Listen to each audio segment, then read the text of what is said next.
Hello guys, ಅಸ್ಸಲಾಮ್ ಅಲೈಕುಮ್, ನಮಸ್ತೆ. ನಾವಿವತ್ತು fish curry ಮಾಡೋಣ ಬನ್ನಿ. ಫಿಶ್ ಕರಿಗೆ ಬೇಕಾಗುವಂಥ ಸಾಮಗ್ರಿಗಳಿದೆ ನೋಡಿ ಗೈಸ್. ಮೆಣಸು, 3 ಟೊಮೊಟೊ, 1 ಈರುಳ್ಳಿ, ಸ್ವಲ್ಪ ಹುಣಸೆಹಣ್ಣು ಮತ್ತು ಫಿಶ್. ಇವಾಗ ಮಸಾಲೆ ರೆಡಿ ಮಾಡೋಣ ಬನ್ನಿ ಗೈಸ್. ಮೆಣಸು ತೊಳ್ಕೊಳ್ಳೋಣ ಗೈಸ್. ಇವಾಗ ಮಸಾಲೆ ರೆಡಿ ಮಾಡೋಣ ಬನ್ನಿ ಗೈಸ್.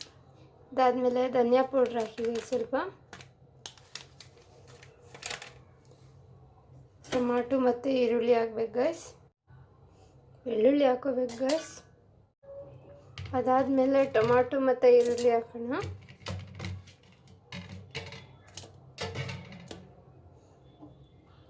ಮತ್ತು ಹುಣಸೆಹಣ್ಣು ಹಾಕ್ಬೇಕು ಗೈಸ್. ಇದರಲ್ಲಿ ಸ್ವಲ್ಪ ಅದನ್ನೇ ನೆನ್ಸಕ್ಕೆ ಹಾಕೋಬೇಕು ಗೈಸ್. ಇಲ್ಲ ಅಂತ ಹೇಳಿದ್ರೆ ಅದ್ರಲ್ಲಿ ಬೀಜ ಎಲ್ಲ ಇರುತ್ತಲ್ಲ, ತೆಗಿಯೋಕ್ಕಾಗಲ್ಲ.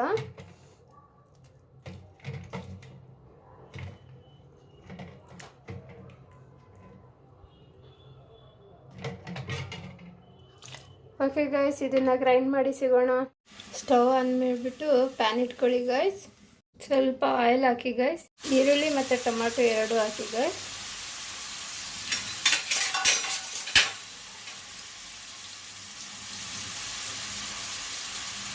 ಇದೇನು ಜಾಸ್ತಿ ಫ್ರೈ ಆಗಬೇಕು ಅಂತ ಏನಿಲ್ಲ ಗೈಸ್.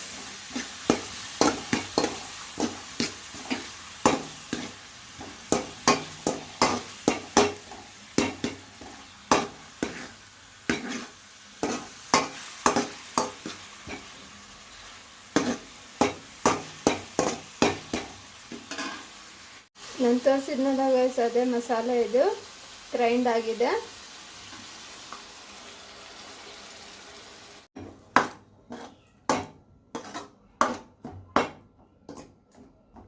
ಚೆನ್ನಾಗಿ ಸ್ವಲ್ಪ ಕುದೀಲಿ ಗೈಸ್. ರುಚಿಗೆ ತಕ್ಕಷ್ಟು ಉಪ್ಪು ಹಾಕಿ ಗೈಸ್. ನಿಮಗೆ ಎಷ್ಟು ಟೇಸ್ಟ್ ನೋಡಿಬಿಟ್ಟು ಉಪ್ಪು ಹಾಕಿ ಗೈಸ್. ಇದಾದಮೇಲೆ ಕುದಿಬೇಕು ಗೈಸ್. ಅದಾದಮೇಲೆ ಮೀನು ಹಾಕಬೇಕು ಗೈಸ್. ಇವಾಗ ಕುದೀತಾ ಇದೆ. ಇವಾಗ ಮೀನು ಹಾಕೋಣ.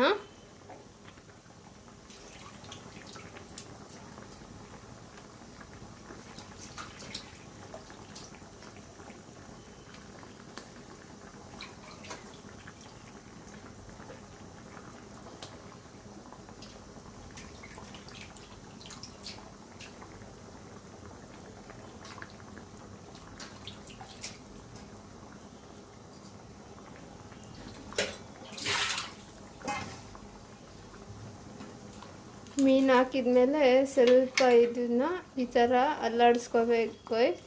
ಇಲ್ಲ ಅಂತ ಹೇಳಿದ್ರೆ ಚಮಚದಲ್ಲಿ ನಾವು ಮಾಡಿದ್ರೆ ಏನಾಗುತ್ತೆ, ಮೀನೆಲ್ಲ ಪುಡಿ ಪುಡಿ ಆಗುತ್ತೆ. ಇದನ್ನು ಸ್ವಲ್ಪ ಬೇಯಕ್ಕೆ ಬಿಡೋಣ ಗೈಸ್. ಮೀನು ಹಾಕ್ಬಿಟ್ಟು 10 ನಿಮಿಷ ಆಗಿದೆ ಗೈಸ್. ಮೀನೆಲ್ಲ ಬೆಂದಿದೆ, ಚೆನ್ನಾಗಾಗಿದೆ ಗೈಸ್. ಒಂದ್ಸರಿ ಟ್ರೈ ಮಾಡಿ ನೀವು.